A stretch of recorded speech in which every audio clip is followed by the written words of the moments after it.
Binara po guys ng mga nagdaang vice-presidente itong si Vice President Sara Duterte dahil nga no comment at wala siyang nagiging reaction sa ginagawang pambubuli, sa ginagawang harassment ng China sa bansang Pilipinas. Nagsalita na nga po guys itong si Jejomar Binay at si former Vice President Leni Robredo. Talagang pinatamaan guys ng malala itong si DepEd Secretary and Vice President Sara Duterte. So ngayon nga po guys, ano yung sabi? Actually itong statement ni Jejomar Binay, matagal na to, pati yung statement ni former Vice President Sara Duterte. Pero iba kasi guys yung impact ni Sara na sinabi ng kanyang kapatid na yung chief architect daw ng bansang Pilipinas ay si President Bongbong Marcos. So hindi na daw po kabe ni Vice President Sara Duterte ang pag-comment dito sa West Philippine Sea kasi hindi naman daw po chief architect ng bansang Pilipinas of foreign policy itong si Vice President Sara Duterte. So trabaho daw po ng Pangulo guys, trabaho na daw po yan guys ng Pangulo at hindi trabaho ng Vice Presidente. So kumbaga no comment na lang dapat itong si Inday sa issue ng international issue. Kasi nga daw po guys, hindi naman daw po trabaho ni Inday na mag-comment doon sa West Philippine Sea. Well, kung yung sinabi ni Paulo Duterte na hindi daw trabaho ni Inday Sara ang mag-comment sa West Philippine Sea, hindi niya din po talaga naman guys trabaho ang magpunta, ang mag-attend sa mga rally-rally na yan. 'Di ba? O hindi mo pala trabaho ang naipagtanggol ang ating bayan, o hindi mo din trabaho na ipagtanggol itong si Kibuloy na isang allegedly rapist. So ngayon nga po guys, binalikan ng mga netizen ang mga naging pahayag at mga naging statement ng ating mga former Vice President ng bansang Pilipinas at napakalayo po guys dito kay Vice Presidente Sara Duterte. Super layo, very far. Talagang yung mga nagdaang Vice Presidente literal na may pagmamahal sa ating bayan. O ito, si Jejomar Binay, noong panahon ng 2016, ito yung sabi niya, sovereignty is non-negotiable. We will insist on our right, but I want to improve bilateral relation with China, especially on trade and commerce. Diba? Ang ganda ng comment na yung ating sovereignty is non-negotiable. Tingnan nyo guys, diba? It's more appealing kapag ganyan po guys yung mga comment na yung impact niyan sa mamamayang Pilipino. Okay, merong pagmamahal si Vice Presidente.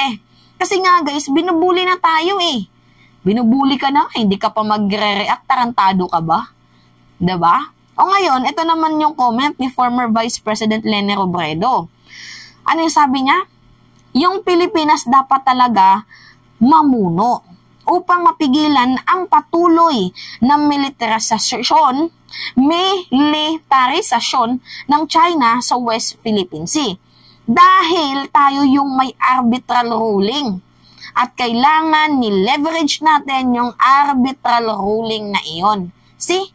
Mas maganda pa nga yung foreign policy ni former Vice President Leni Robredo na talagang kahit maliit tayo na bansa, dapat lumaban tayo.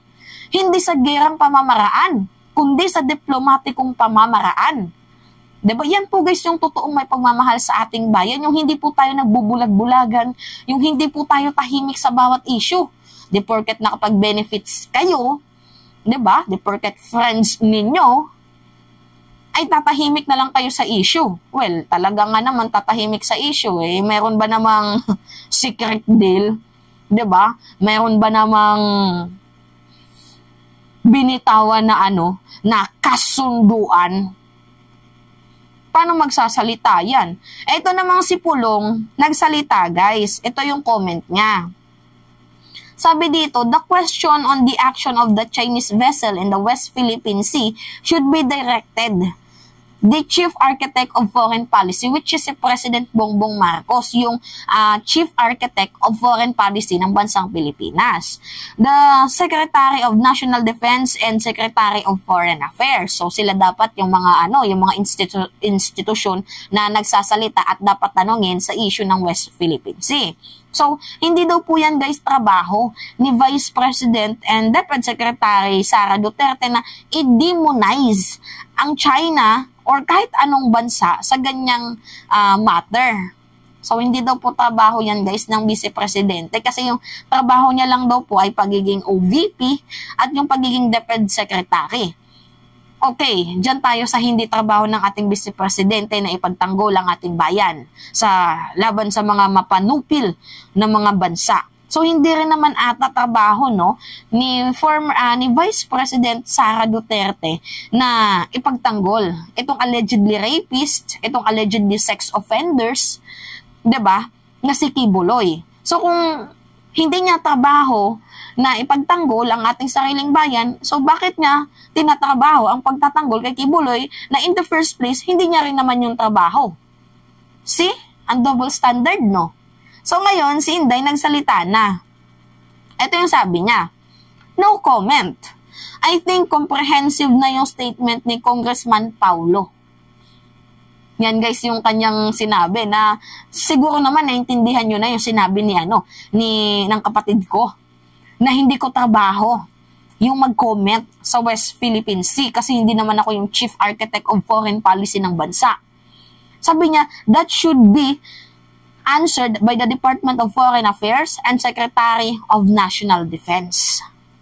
Yan guys yung kanyang statement, April 8. Ngayon lang po yan guys, April 8. See, mantakin mo, no comment ka pa rin. Pwede sana, hindi ka na lang nagsalita kung ganyan lang din pala yung comment mo. Nonsense eh. Guys, napakaiba niya sa mga nagdaang Vice Presidente. Tingnan nyo itong si Jeju Marbinay. Gusto niya ipaglaban natin ang sarili nating bayan. Pero hindi po sa gerang pamamaraan. Si Vice President Leni Robredo din ganon. Ipaglaban ang ating soberanya dahil atin naman po yun guys. According to the arbitral ruling. Pero hindi po guys sa gerang pamamaraan. Itong si Sara Duterte, no comment. Sapat na daw yung naging answer ng kanyang kapatid. Inulit niya lang din. Tinugtog na nga ng kanyang kapatid, tinugtog din ni Sara Duterte. Ulit-ulit yung kanilang statement. Wala talaga tayong maasahan guys sa usaping West Philippine Sea. Kasi nga, mayroong secret deal. Wag na tayong magpaligoy-ligoy pa. May secret deal, kaya ganyan. 'Di ba? May secret deal kaya may agreement kaya hindi makapag-comment. 'Di ba? Hindi yan magko-comment talaga guys kasi mayroong agreement. Tatay nila mapapahamak, gugustuhin ba nila 'yon? 'Di ba? So ang ginagawa nila, nagda-divert na lang sa ibang issue na ipaglaban natin ang katarungan para kay Kibuloy, ipaglaban natin ang mga malayang pamamahayagan. See? Ganun po sila guys. Ganon sila katindi. So kayo, ano yung comment nyo guys? Kasi ako nauurat na talaga ako dito sa kay Sara, nauurat na talaga ako. Hindi ko na talaga matiis. Actually, madami akong sasabihin pero nasabi ko na yan sa inyo before. 'Di ba? Paulit-ulit lang din ako na hindi na talaga magko-comment yan, wala na talaga tayong maasahan dahil meron niyang secret deal. Lalo pat mga maki-China sila. Na tayo pa yung nagiging mali. Diba? Hindi ko alam kung pundado pa sila ng China, pero according sa China, meron din vloggers silang binabayaran. Diba? Nakapit dito sa mga Duterte. Tinawag pa nga, ni-reveal pa nga ni Katrina Enrile na itong si Martin Andanar ang nasa likod din ng mga vlogger na bayaran na yan para sirain ang ating presidente. Diba? So, wala na talaga tayong dyan, kundi talagang nakakagalit. Kaya sa susunod na eleksyon, kung tumakbo man tong presidente, delikado tayo. Napakadelikado natin. Sa totoo lang. So, anyway, yun lamang ho guys. At that's me again, si Mima Alicia Nyot. Nagbabalik ulit para sa ating panibagong video.